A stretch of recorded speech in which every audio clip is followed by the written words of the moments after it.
masakan pedas ketemu segernya teh pucuk jadi nyes. Sehingga bisa cerdas melihat persoalan dan tidak bingung. Karena politisi tidak boleh bingung.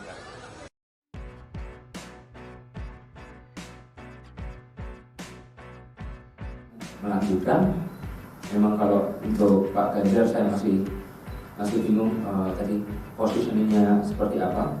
Jadi ya buat masyarakat kembali lagi. Itu diikuti Pak Prabowo diikuti, tapi kalau Pak Ganjar kan bingung posisinya seperti apa. Ya memang untuk memahami ini perlu belajar dan perlu waktu.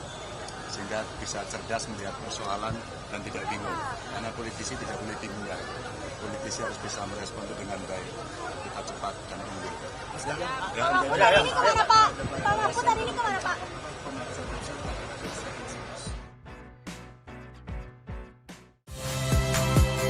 Saya Nitya Anissa, saksikan program-program Kompas TV melalui siaran digital, pay TV, dan media streaming lainnya.